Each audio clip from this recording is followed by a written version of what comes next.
Hello friends, welcome back to my channel. पिछले part में हमने देखा वांगजी और वेइंग एक बोट पर थे। वेइंग वांगजी को लोटस सीड ट्राई करने को कहता है, जिस पर वांगजी वेइंग से कहता है वेइंग इस लेक का कोई ओनर है। वेइंग वांगजी से कह देता है इससे क्या फ़र्क पड़ता है लंजा। और उसके बाद वेइंग अपने मौत में एक लोटस सीड रखता है और अपने मौत से ही वांगजी को वो लोटस सीड खिलाने लगता है।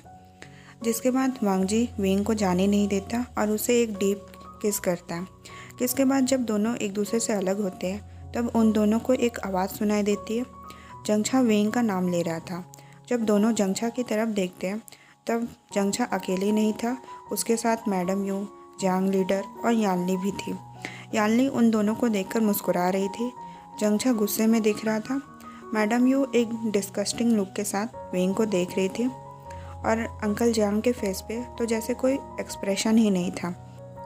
उन चारों को देखकर वेइंग और वांगजी की फेस की हवाइयाँ हुई उड़ गई थी और दोनों एक दूसरे की तरफ देखने लगते हैं। उसके बाद चारों जैंग्स उस जगह से चले जाते हैं।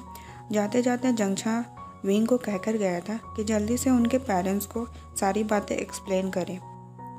वेइंग भी जंगछा को हाँ कर देता है, बट कहीं ना कहीं वेइंग इन सब बातों के लिए अभी प्रिपेयर नहीं था और वेइंग काफ़ी डरा हुआ फील कर रहा था। बट दूसरी तरफ वेइंग के साथ वांगजी था, इसलिए वेइंग काफ़ी हद तक बेटर फील करने लगा था। वांगजी वेइंग से कहता है, वेइंग तुम ठीक हो? तुम कहो तो मैं तुम्हारे अंकल और आंट से बात करूं?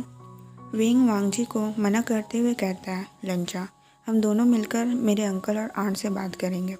उसके बाद दोनों बोट से उतरकर वहां चले जाते हैं। वेइंग और वांगजी अब वेइंग के अंकल और आंट के सामने खड़े थे। वेइंग अपने अंकल और आंट से कहता है, आप लोगों ने जो भी देखा वो सब सच है। मैं और लंजा एक दूसरे को पसंद करते हैं। अंकल आंट, मैं चाहता हूँ कि आप दोनों मेरे और लंजा के रिलेशन को एक्सेप्ट कर ले। इस बात पर लीडर जांग तो कुछ नहीं कहते, बट मैडम यू कहती है, मैं हमेशा से जानती थी तुम एक सेमलेस इंसान हो, बट इतने ज़्यादा सेमलेस कि हमारे पीठ पीछे तुम ये सब करते हो और पकड़े जाने पर तुम हमारे सामने आकर इस रिश्ते को एक्सेप्ट करने की बात कर रहे हो। बट इससे ज़्यादा मैडम यू वेइंग से कुछ कहती। वांगजी मैडम यू से कहता है, वेइंग ने कुछ भी ऐसा गलत नहीं किया है। हम दोनों बस एक दूसरे को पसंद करते हैं और हमेशा एक दूसरे के साथ रहना चाहते हैं। और वेइंग ने कभी आप दोनों को इसलिए नहीं बताया क्योंकि वेइंग को कभी बताने का मौका नहीं मिला और क्योंकि ये मिस यानली और जिन जोशन की वेडिंग का टाइम है, इसलिए वेइंग आप दोनों को अभी परेशान नहीं करना चाहता था। वेइंग खुद के लिए वांगजी को मैडम यू से बहस करता देख उसे एक अजीब सी खुशी महसूस हो रही थी और साथ साथ वेइंग काफ़ी इमोशनल भी फील कर रहा था। और दूसरी तरफ जांग फैनम्यान को भी वांगजी को इस तरह देख समझ में आ गया था कि वांगजी वेइंग से कितना प्यार करता है। जांग फैनम्यान को वांगजी वेइंग के लिए एक बेस्ट सोलमेट लग रहा था। जांग फैनम्यान वांगजी से कहता है, मास्टर लान, क्या आप सच में अपनी पूरी लाइफ वेइंग के साथ बिताना चाहते हैं? वांगजी उन्हें हाँ कर देता है और वांगजी कहता है, मैं जल्दी अपनी फैमिली से इस बारे में बात करने वाला हूँ। और इस बात को सुनकर वेइंग काफ़ी खुश महसूस कर रहा था। जांग फैनम्यान भी उन दोनों के रिश्ते को एक्सेप्ट कर लेता है। और रही बात मैडम यू की, तो उन्हें इस बात से ज़्यादा कोई फ़र्क नहीं पड़ता था कि वेइंग अपनी लाइफ किसके साथ बिताने वाला है। बट मैडम यू इस बात से ज़रूर हैरान थी कि वेइंग का पार्टनर एक लान है और वो भी लान वांगजी, जो सारे क्लान में अपने डिसिप्लिन, ब्यूटी और टैलेंट के लिए जाना जाता था। पर मैडम यू इस बात से काफ़ी खुश थी कि वेइंग अब उनकी लाइफ से चला जाएगा। अब इसी तरह कुछ टाइम बीत जाते हैं। यानली और जोशन की शादी हो चुकी थी और जैसा कि वांगजी ने प्रॉमिस किया था, लान क्लान ने वांगजी का रिश्ता वेइंग के लिए भेजा था। जब वांगजी ने अपने अंकल से इस बारे में बात की थी तब उसके अंकल ने इस बात पर साफ इनकार कर दिया था। लानक्रान अच्छे से जानता था कि वेइंग की शरारतें कितनी ज़्यादा हैं। लानक्रान बिल्कुल भी नहीं चाहता था कि वेइंग वांगजी के आसपास भी भटके, बट वो जल्दी समझ गए थे कि वांगजी कभी भी वेइंग को नहीं छोड़ने वाला। और जल्द ही लानक्लान से युनमक वेइंग के लिए वांगजी का रिश्ता भेजा जाता है।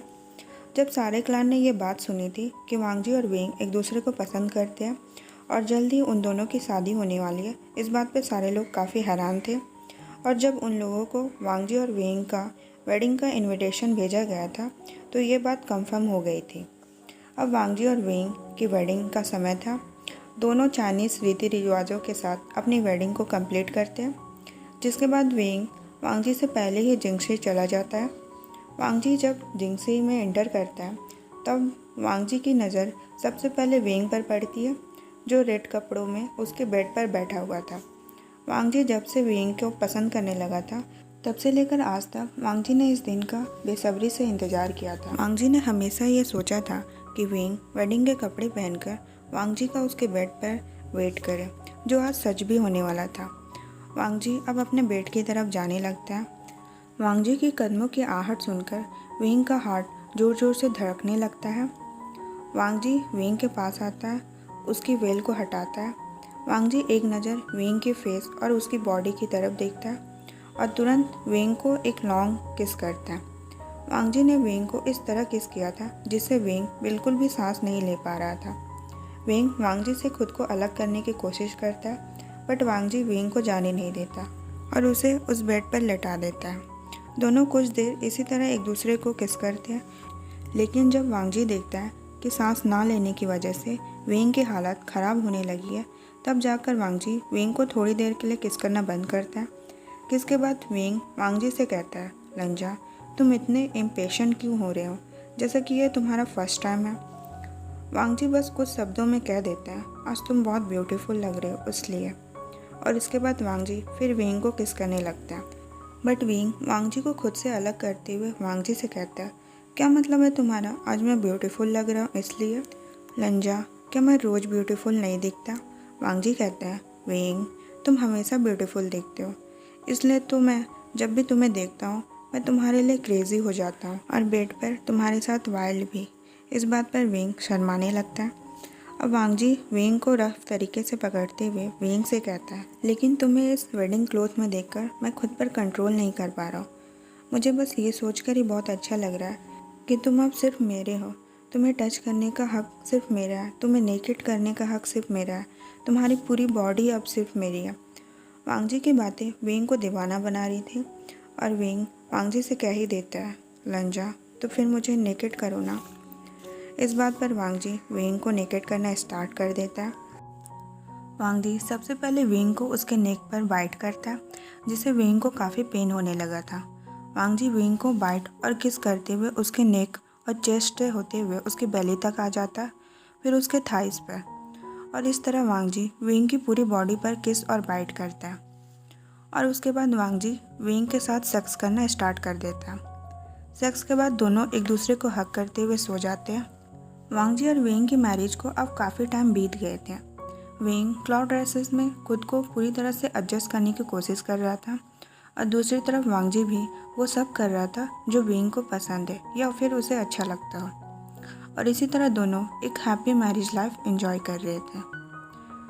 और इसी तरह हमारी ये स्टोरी यहाँ पे ख़त्म होती है। होप आप लोग को ये स्टोरी पसंद आया होगा। स्टोरी अगर पसंद आई होगी तो प्लीज़ चैनल को सब्सक्राइब कर लीजिएगा, वीडियो को लाइक और कमेंट भी कर दीजिएगा। Thanks for watching, bye bye.